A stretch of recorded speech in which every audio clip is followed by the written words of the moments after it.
नमस्कार दोस्तों, स्वागत है आपका टेक ड्रिवल के फ्रेश एपिसोड में। तो अभी अपन बात करने जा रहे हैं यूनिट थर्ड के बारे में, जो कि आपकी डिस्ट्रीब्यूटेड प्रोसेस शेड्यूलिंग।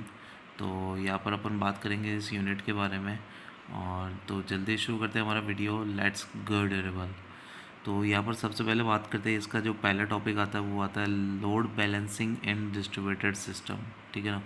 तो यहाँ पर सबसे पहला टॉपिक है लोड बैलेंसिंग इन डिस्ट्रीब्यूटेड सिस्टम। अब लोड बैलेंसिंग से आप क्या समझते हैं, इसके लिए मैं आपको एक एग्जांपल दूँ तो यहाँ पर मान लीजिए कि 5 जने हैं। ठीक है, कोई एक वर्क को करना चाहते हैं। ठीक है ना, 5 जने मिलके एक घर बना रहे हैं। ठीक है, अब उसमें मान लीजिए कि नहीं कि 4 जने जो है वो बदमाश है और एक जना भोला वाला है। तो उस जने को जो है उन्होंने सारा काम दे दिया और वो अकेला ही जो है घर बना रहा है। ठीक है, तो यहाँ पर क्या होगा कि वो जो चारों है वो तो फ्री होंगे, उन चारों को तो कोई यूज़ होगा ही नहीं। और जो एक अकेला है उस पर जो है लोड जो है बहुत ज़्यादा बढ़ जाएगा। ठीक है ना, काम का। तो इसलिए अपन तो इसको अपन डिस्ट्रीब्यूटेड सिस्टम में कनेक्ट करके सोचे तो यहाँ पर मान लीजिए 5 जो है आपके कंप्यूटर्स हैं। ठीक है ना, उसमें से एक कंप्यूटर को अगर आपने बहुत ज़्यादा प्रोसेसिंग के लिए काम दे दिया और बाकी 4 कंप्यूटर आपके फ्री बैठे, तो वहाँ पर जो आपका पावर का यूज़ सही से नहीं हो पाएगा। तो इसलिए अपन जो है लोड बैलेंसिंग करते हैं डिस्ट्रीब्यूटेड सिस्टम में। ठीक है, load balancing is an art और way of distributed load unit job or task across a set of processors that are connected to a network may be distributed across the globe. ठीक है ना, it in every system there is always a possibility that some nodes are heavily loaded while some nodes are having few loads. ठीक है ना, तो यहाँ पर possibility है कि कुछ कुछ नोड्स पे जो है बहुत ज़्यादा लोड होगा और कुछ नोड्स जो है वो जो है एकदम फ्यू लोड्स होगा उन पे, वो जो है एकदम बहुत कम काम होगा उनके पास। ठीक है ना, in such case processor in system can be identified according to their present load. ठीक है ना, तो इस केस में क्या होता है कि जो प्रोसेसर जिसके पास कम काम होगा ना, उसको अपने को आइडेंटिफाई करना होता है और उसका जो है लोड बैलेंस करना होता है। ठीक है ना, तो based on this they are termed as heavily loaded, lightly loaded, ideal processor. ठीक है ना, हैवीली लोडेड कौन होते हैं, जिनके पास मोर जॉब्स वेटिंग, मतलब कि उनके पास है ना काफ़ी सारी जॉब्स जो है पेंडिंग है। ठीक है ना, उनके पास बहुत सारा काम बाकी है। ठीक है ना, लाइटली लोडेड क्या होता है, जिनके पास कम जॉब्स पेंडिंग होगी। ठीक है ना, लेस जॉब्स वेटिंग। ठीक है ना, और आइडियल प्रोसेसर क्या होता है, जिसमें नो जॉब्स फॉर एग्जीक्यूशन, मतलब ये जो एकदम शांति से बैठा है आराम से, इसके पास कोई भी जॉब नहीं है एग्जीक्यूशन कराने के लिए। तो सबसे मज़े जो ले रहा है आइडियल प्रोसेसर। ठीक है ना, तो आगे बात करते हैं अपने the basic aim is to make every processor equally busy and finish task approximately at same time. तो यहाँ पर अपना बेसिक एम क्या है, ठीक है ना, लोड बैलेंसिंग में। तो यहाँ पर अपना एम यह है कि अपन जो है सभी प्रोसेसर्स को है ना इक्वली बिजी रखें और इक्वली उन पे जो है काम डिस्ट्रीब्यूट करें, ताकि वो लोग जो है एकदम सेम अप्रॉक्सीमेटली सेम टाइम पे जो है अपना काम ख़त्म कर ले और जो अपना जो प्रोसेसर पावर है वो भी यूटिलाइज हो सके।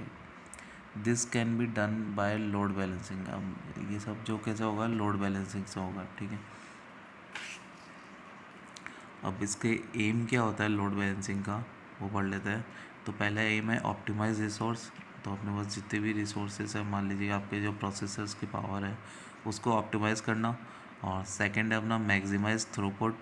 तो थ्रूपुट मतलब कि आपकी आउटपुट देने की जो क्षमता है। ठीक है ना, तो उसको अपने को मैक्सिमाइज करना है। ठीक है, थर्ड आपका मिनिमाइज रिस्पॉन्स टाइम, मतलब कि जैसे क्लाइंट ने जो है आपको रिक्वेस्ट भेजी तो आपको जो है फटाफट से रिस्पॉन्स देना है उस पर, और उस टाइम को जो अपने को कम करना है रिस्पॉन्स टाइम को। Avoid overload of any single resource. तो मतलब कि किसी एक सिंगल रिसोर्स पे जो है या फिर एक सिंगल प्रोसेसर पे ओवरलोड होने से उसको बचाना है। ठीक है, तो ये इसके एम्स हैं। अब अपने को एम्स तो पता चल गया कि क्या है। अब यहाँ पर कुछ चैलेंजेस भी होते हैं, कुछ मुश्किलें होती है इसके लिए, ठीक है ना, लोड बैलेंसिंग के लिए। तो यहाँ पर सबसे पहले आती है load estimation policy. Load estimation policy में क्या होता है कि अपन एस्टिमेट नहीं कर पाते कि भाई किस प्रोसेसर के पास कितना लोड है, किस प्रोसेसर के पास कितना लोड होना चाहिए, ठीक है ना। तो ये लोड एस्टिमेशन पॉलिसी जो है एक चैलेंज की तरह सामने आई है, ठीक है। और यही जो है गोल भी है इसका, इसको इम्प्रूव करना। सेकंड है अपना प्रोसेस ट्रांसफ़र पॉलिसी, मतलब कि ये जो है अपन थ्रेशोल्ड वैल्यू से पता करते हैं, स्टैटिक और डायनेमिक होती है, ठीक है। अगर जो थ्रेशोल्ड वैल्यू एक प्रोसेसर की कम है, ठीक है ना, एक सर्टेन फिक्स अमाउंट से कम है थ्रेशोल्ड वैल्यू, तो वहाँ पर जो अपन प्रोसेस को एग्जीक्यूट कर सकते हैं। और अगर मान लीजिए उस थ्रेशोल्ड वैल्यू से अबव है उसकी थ्रेशोल्ड वैल्यू, तो वहाँ पर जो अपन एग्जीक्यूट नहीं कर सकते उस किसी भी प्रोसेस को, ठीक है ना। फिर उसके बाद में आता है अपना लोकेशन पॉलिसी, ठीक है ना। लोकेशन अब कैसे पता चलेगी वो इतने सारे प्रोसेसर्स में उस प्रोसेसर की लोकेशन कौन सी है जिस पे जो है लोड कम है या फिर लोड ज़्यादा है, ठीक है ना। तो यहाँ पर फर्स्ट आता है आपका थ्रेशोल्ड मेथड। तो अपन रैंडमली नोड पे जाते हैं और उसकी थ्रेशोल्ड वैल्यू पता करते हैं, और अगर उसकी थ्रेशोल्ड वैल्यू कम होगी तो अपन वहाँ पर एग्जीक्यूट कर पाएंगे और टास्क को, और ज़्यादा होगी तो अपन और ज़्यादा एग्जीक्यूट नहीं कर पाएंगे। फिर उसके बाद में आता है शॉर्टेस्ट मेथड, ठीक है ना। तो अपन क्या करेंगे, मिनिमल लोड वाले को ढूंढ लेंगे, ठीक है ना। तो जितने भी प्रोसेसर है उसमें से अपन मिनिमम लोड वाले को ढूंढ लेते हैं, तो ये जो आपका शॉर्टेस्ट मेथड कहलाता है। तीसरा आता है बाइंडिंग। बाइंडिंग में क्या करते हैं अपन, मैनेजर कॉन्ट्रैक्टर वाला काम करते हैं। मान लीजिए अपन है ना एक प्रोसेसर को मैनेजर बना देंगे जो कि बाकी प्रोसेसर्स का कॉन्ट्रैक्ट पे होंगे उसके बाकी प्रोसेसर उसके साथ, ठीक है ना। तो वो प्रोसेसर मैनेज करेगा कि कौन सा जो प्रोसेसर है उसके पास काम कम है या फिर काम ज़्यादा है, ठीक है। फिर उसके बाद में आता है पेयरिंग। पेयरिंग में क्या करते हैं अपन, हैवीली लोडेड और लाइटली लोडेड प्रोसेसर को पेयर कर देते हैं, और वो दोनों जो है एक साथ जो है उस किसी टास्क को परफॉर्म करते हैं, ठीक है ना। अब फिर उसके बाद में आता है अपना स्टेट इन्फॉर्मेशन एक्सचेंज पॉलिसी, ठीक है ना।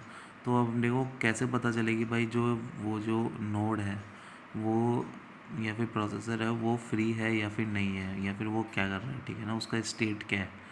तो यहाँ पर सबसे पहले आता है पीरियोडिक ब्रॉडकास्ट। पीरियोडिक ब्रॉडकास्ट में क्या होता है कि एक फ़िक्स अमाउंट ऑफ इंटरवल के बाद है ना वो सभी प्रोसेसर अपनी जो पोजीशन बता दे कि भाई मैं काम कर रहा हूँ या फिर नहीं कर रहा हूँ, ठीक है ना। तो उसको बोलते हैं अपन पीरियोडिक ब्रॉडकास्ट। फिर उसके बाद second broadcast when state changes, मतलब कि जब है ना उसका काम ख़त्म हो, ठीक है ना। जब किसी प्रोसेसर का काम ख़त्म हो तो उसको है ना ब्रॉडकास्ट करना है कि हाँ भाई मेरा काम ख़त्म हो गया है, या फिर किसी प्रोसेसर कोई काम स्टार्ट करे तो उसको बताना है कि सबको कि मैं कोई काम स्टार्ट कर रहा हूँ, ठीक है। उसके अंदर थर्ड आता है ऑन डिमांड एक्सचेंज, मतलब कि किसी प्रोसेसर ने रिक्वेस्ट करी तो उसने जो है उसको भेज दी अपनी स्टेट दूसरे प्रोसेसर ने। और फिर उसके अंदर आता है एक्सचेंज बाय पॉलिसी, मतलब कि एक पॉलिसी बन जाए दो प्रोसेसर्स के बीच में कि भाई इस कंडीशन में जो आपको एक्सचेंज करनी होगी अपनी स्टेट इन्फॉर्मेशन, ठीक है। फिर आता है अपना priority assignment policy. Priority assignment policies में क्या होता है कि अब कौन से प्रोसेसर को काम देना है या कौन से प्रोसेसर को काम नहीं देना है, तो उसके लिए भी अपने पास प्रायोरिटी होनी चाहिए कि भाई मान लीजिए इस प्रोसेसर को देना है, इसको नहीं देना है, ठीक है। तो यहाँ पर तीन तरह की बातें होती है इसमें। एक होता है सेल्फिश। सेल्फिश वाला क्या करेगा कि लोकल प्रोसेस जो होगी ना उसके, तो उसको जो है ये पहले प्रायोरिटी दे देगा। अल्ट्रास्टिक क्या होता है, अल्ट्रास्टिक क्या करेगा कि जो रिमोट प्रोसेसर है, मतलब कि जो बहुत दूर की प्रोसेस है उस प्रोसेसर से, उसको ये काम दे देगा। इंटरमीडिएट क्या करेगी, इन दोनों के बीच वाला होता है, और जो है जिस प्रोसेस का मैक्सिमम काउंट होगा उसको पहले ये काम दे देगा, ठीक है। अब इसको याद करने के लिए कि भाई load estimation policy, process transfer policy, location policy, state information exchange policy, priority assignment policy, और इन सबको याद करने के लिए मैंने एक शॉर्ट कोड बनाया है, ठीक है। तो उसको मैंने ऐसे बोला है कि लोएस्ट पॉट लो और स्टेट इन्फॉर्मेशन एक्सचेंज करो, प्रायोरिटी असाइन करो, ठीक है। तो लोएस्ट पॉट लो, स्टेट इन्फॉर्मेशन एक्सचेंज करो, प्रायोरिटी असाइन करो, ठीक है। तो लोएस्ट से क्या मतलब है, लोड एस्टिमेशन, ठीक है, लोड एस्टिमेशन। फिर उसके बाद में क्या है, पॉट, तो मतलब कि आपका प्रोसेस ट्रांसफ़र, ठीक है। फिर उसके अंदर आता है लो, मतलब कि लोकेशन पॉलिसी। फिर उसके अंदर आता है स्टेट इंफॉर्मेशन एक्सचेंज पॉलिसी, और फिर आपको आता है प्रायोरिटी असाइन पॉलिसी, ठीक है ना। तो इस तरह से आप इसको याद कर सकते हैं चाहे तो आई होप कि आपको वीडियो पसंद आएगा, तो लाइक कीजिए और शेयर कीजिए इस वीडियो को। और अगर आपने मेरे चैनल को अभी तक सब्सक्राइब नहीं किया तो जल्दी सब्सक्राइब कर लीजिए, क्योंकि मैं आपके लिए ऐसी वीडियोस लाता रहता हूँ। Thank you so much. जय हिंद, वंदे मातरम।